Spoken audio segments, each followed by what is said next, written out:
Hello, in this video, we are going to look at issues in technology and product management. Remember that technology is know-how that is useful to build products and services. Technology life cycles, therefore, are much longer than product life cycles. We will learn what technology maps are and how they can play a useful part in planning and launching new products.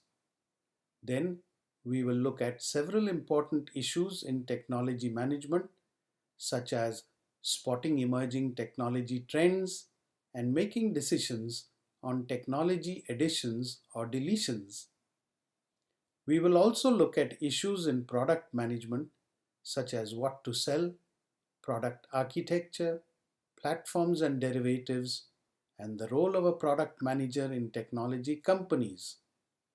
Finally, we will talk about when and how to kill bad new product development projects and how to protect intellectual property.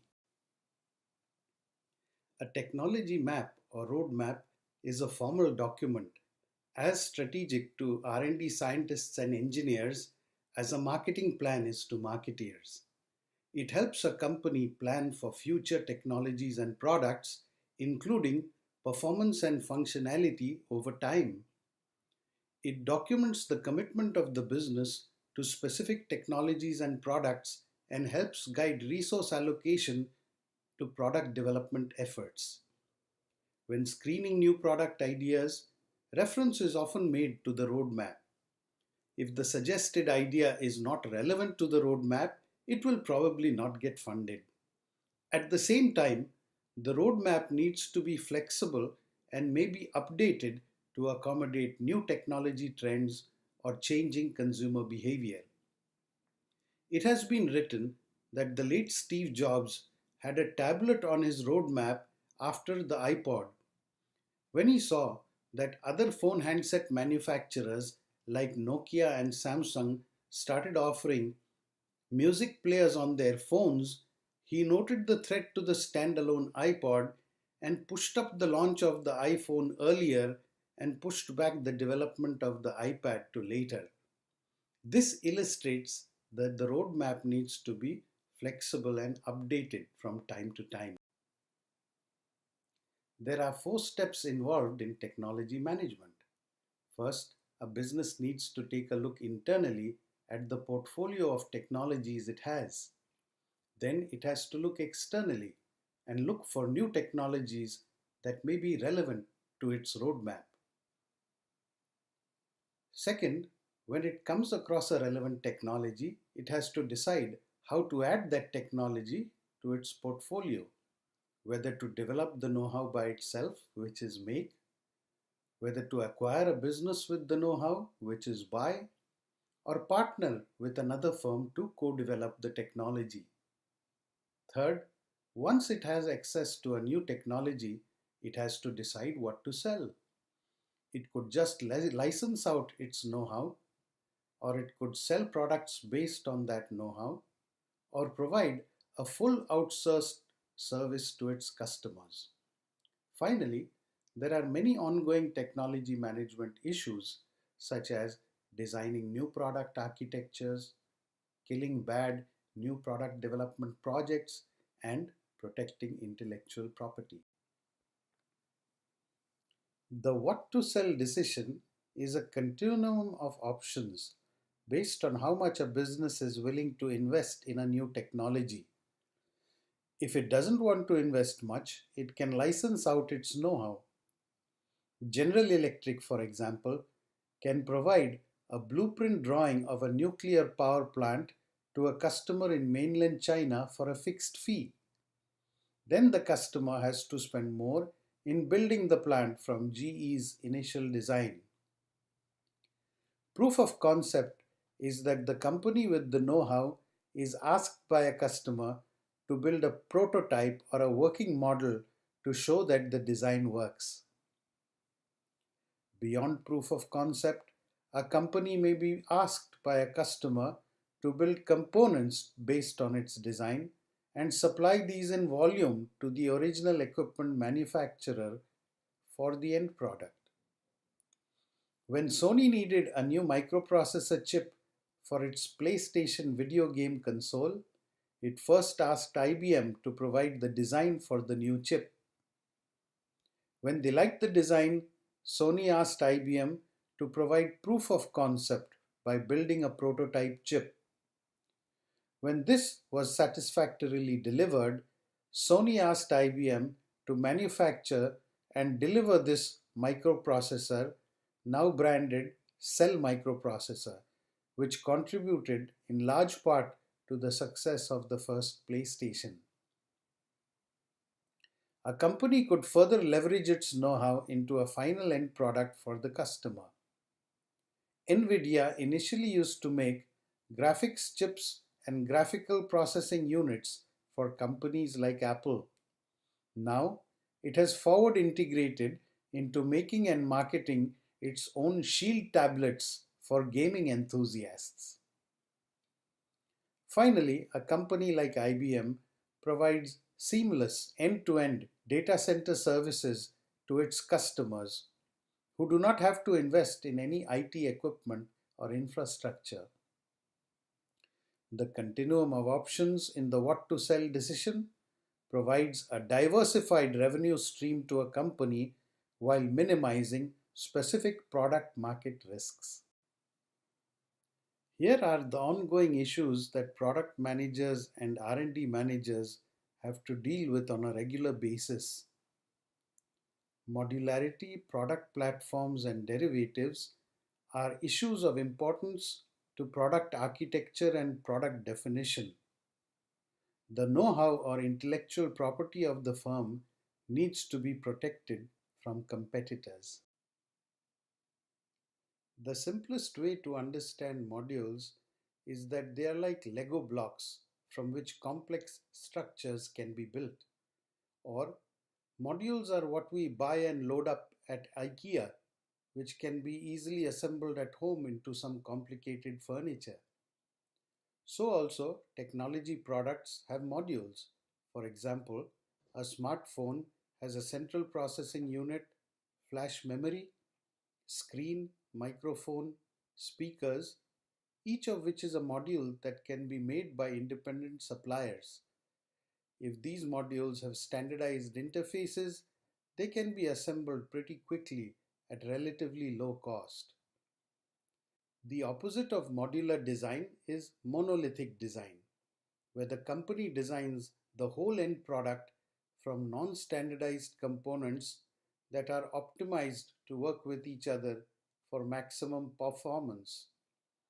Apple historically has preferred monolithic designs, but these cost a lot more than modular designs of Android smartphones or Windows PCs. Modular designs lack differentiation because they are made from off-the-shelf standardized components. More consumers prefer modular designs to monolithic designs because they are cheaper and more familiar to consumers. Each product platform is built to provide significant performance benefits over previous products. For the same reason, they require significant capital investments. But whether a new product is called a new platform is also a managerial definition by a company. Product platforms are also called product generations or product families, and they exist in many different industries.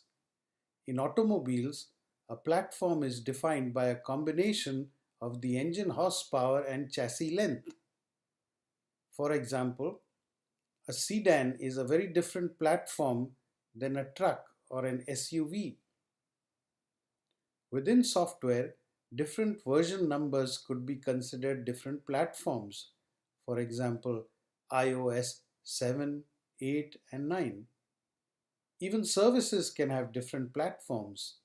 In airlines, for example, economy, business, and first class are different platforms because they provide significantly different benefits at different levels of cost. Derivatives are versions of the platform like different models or options. In automobile sedans, we usually see different derivatives like an EX version, an SX version, and an LX version, which may differ in upholstery and accessories and functionality. In software, you can have a consumer version and a professional version.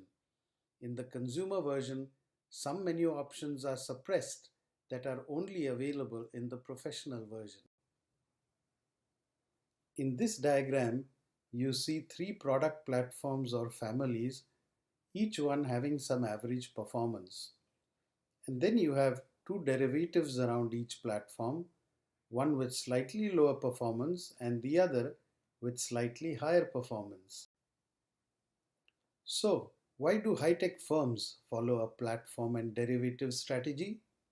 The platform takes a lot of investment, so its unit one cost is very high.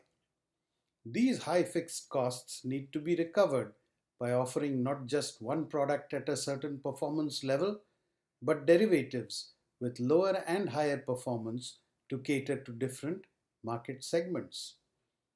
Derivatives help companies attract first time customers at a low level of performance. Then, subsequent platforms and derivatives provide an upgrade path as their needs increase.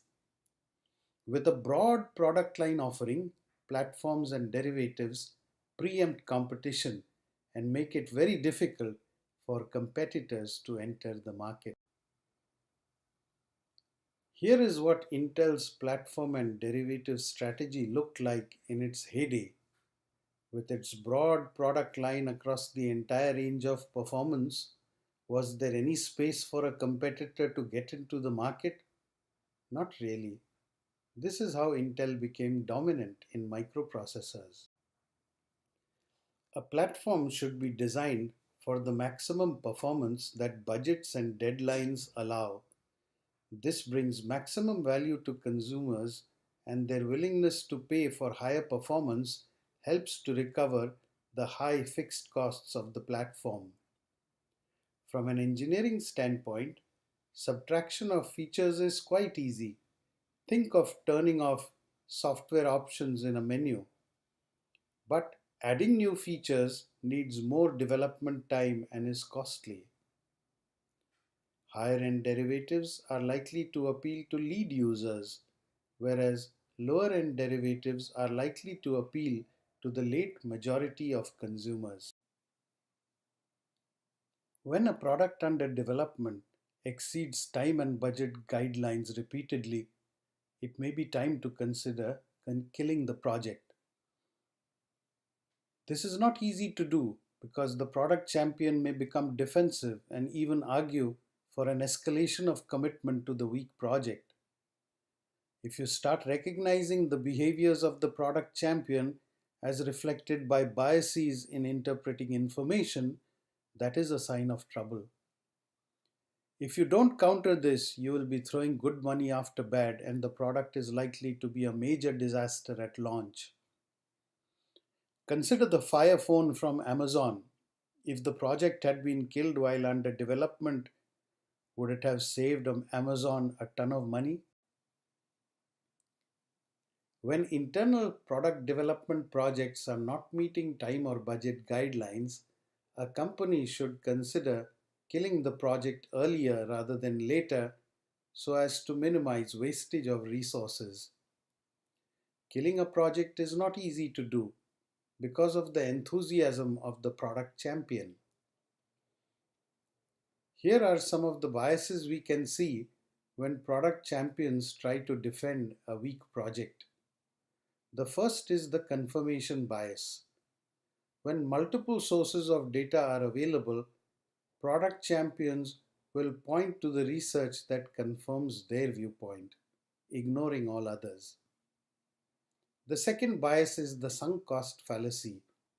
If the product manager is not well trained in business, they will make arguments like the following. We've already spent $100 million on this project. I just need $10 million more to get to launch. Now, this is a fallacy.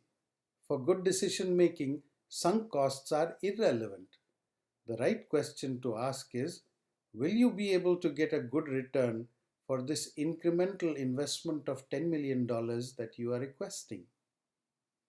Third, anchoring is a bias of the product champion where he or she gets fixated on an initial number, say a high projected sales figure for the new product. Later, even if the market data shows that the projection needs to be adjusted downward, they will not make the adjustment and remain unrealistically optimistic. Very often, the product champion of a bad project will say, "We need more information, we need to do more research." But this could be a waste of time and money if the signs are clear that the project is exceeding time and budget guidelines. So, how does a business facilitate a decision to kill a bad project?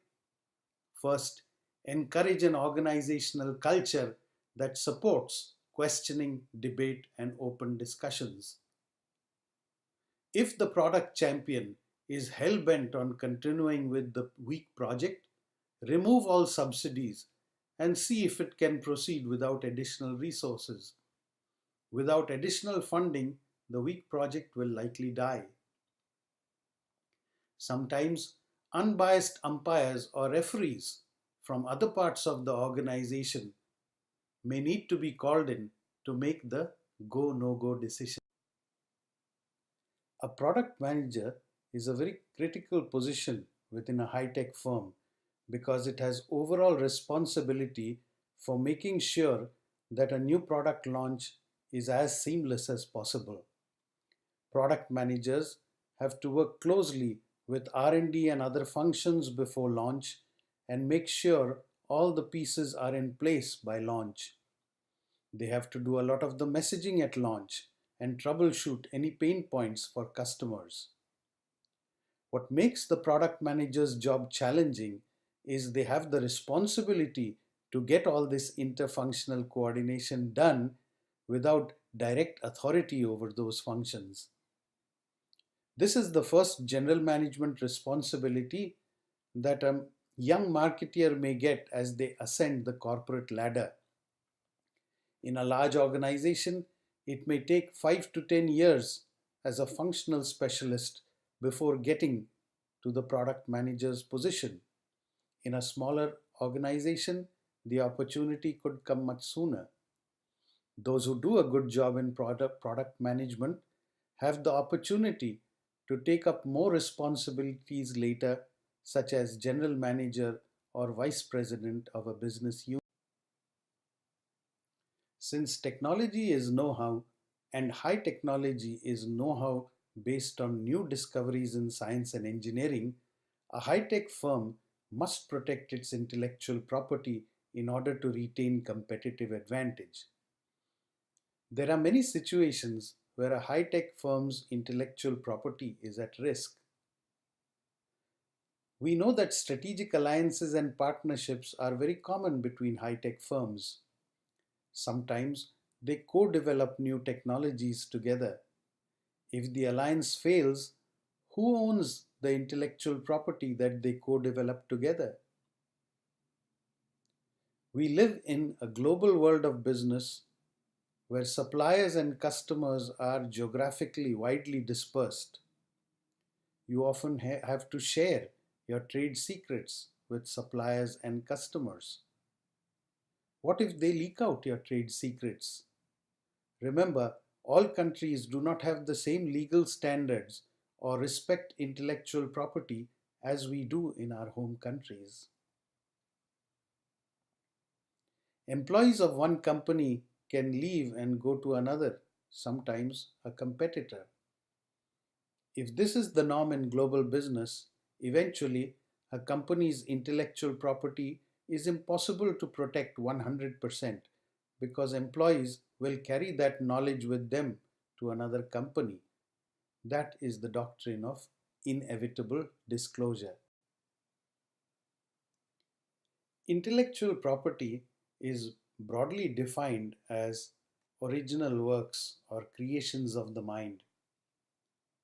Whoever is the original creator definitely needs to have some economic return from it.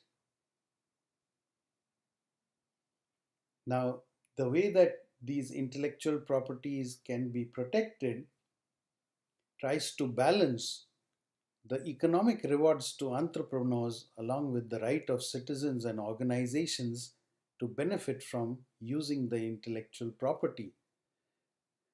Therefore, we have various legal forms of intellectual property protection, such as patents, copyrights, trademarks, and trade secrets. There are different ways by which high tech companies try to protect their intellectual property. Patents are a reward to the entrepreneur for being innovative. They give the most protection for basic scientific discoveries. The patent owner has exclusive use of that know how for a period of 20 years. A new discovery needs to pass very strict tests in order to receive a patent from the government. Patents take a long time to get approved by the government. There is a process to publish this publicly and ask for objections, and patent applications are expensive. In the drugs and pharmaceuticals industry, patents are important as they give a monopoly to the company that owns them for 20 years. After that, the know how is no longer legally protected, and any organization can use that know how freely. Copyrights are given for works of art or for software for 75 years. Trademarks are given for commercial brand names, logos, slogans, signature tunes, and the like. Trade secrets are know how that the company wishes to protect on its own through security procedures and communication policies for its employees. Patents must pass three strict tests before they are approved by the government. They must be useful to people and society. They must be novel, that is, different than anything that has been published before. And it must be non obvious from previously published work. That is, a patent application will not be granted if it is based on an obvious combination of simple ideas, each of which has been patented before. Copyrights are generally granted for works of art such as music, poetry, painting, as well as for software. It is not the idea itself that can be copyrighted, but only the actual expression of the idea. For example, the look and feel of a spreadsheet cannot be copyrighted. Only the lines of computer code that produced a specific look and feel may be copyrighted. Trademarks are granted to help consumers identify sellers and differentiate the offerings of one seller from another. Some small businesses, especially in emerging markets, create knockoffs or counterfeit products which imitate the brand names of more established companies. This is a violation of the original company's trademark, and the original company can seek legal redress. The original brand iPhone was owned by Cisco when Apple launched the first smartphone in 2007. Cisco sued Apple for trademark infringement, and Apple had to come to some legal settlement with Cisco in order to use that brand name. Trade secrets include sensitive confidential information that a business would not like any other organization to know because it is the basis of their competitive advantage. For example, financial, business, scientific, and technical information documented in plans, formulas, designs, software code, and so on. To protect trade secrets, a firm must take reasonable steps in terms of security procedures and communication policies with employees. For example, Apple employees are told they could be fired for disclosing company trade secrets. Employees have smart keys that allow them to enter only specific buildings and offices and not other areas. Here are three specific practices that high tech firms resort to in order to protect their trade secrets. Before a company discusses sensitive proprietary information with a current or prospective customer, supplier, or partner, they make the other party sign a non disclosure agreement or NDA, which prohibits the signer from sharing that information with anybody else. A high tech company may require its senior executives to sign non compete agreements. This means that a condition of their employment is that when the senior executive leaves the company, they will not join a competitor firm within a given time frame, usually 12 months.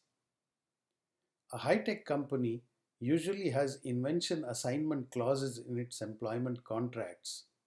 This means that any patentable or copyrightable work done by employees during their work hours with company resources is owned by the company rather than the employees. Many high tech firms grapple with this issue. Should we patent a new discovery or just keep it as a trade secret? Here is a comparative analysis of these two options. Patents may be better if the product has a long market life, close to 20 years, as in major therapeutic drugs. If the product can be reverse engineered by competitors, your patents could still prevent them from imitating your product. A patent is worth filing for in those countries which respect patents and where patent law can be legally enforced. Finally, some companies like IBM and Samsung encourage their scientists and engineers to obtain patents and publicize this annually to show they are innovative companies on the leading edge of technology. On the other hand, trade secrets may be better when information cannot be patented. For example, if it does not meet the tests of being novel or non obvious. If the product life cycle is only going to be 5 to 10 years, there's not much point to doing a setup for a 20-year patent. Maintaining trade secrets is probably better in this situation. If the patent is hard to enforce in particular countries due to lax legal systems, maintaining trade secrets may be better. Finally, if reverse engineering is not possible or does not reveal to a competitor how to imitate your product, then maintaining trade secrets may be more cost effective than obtaining patents.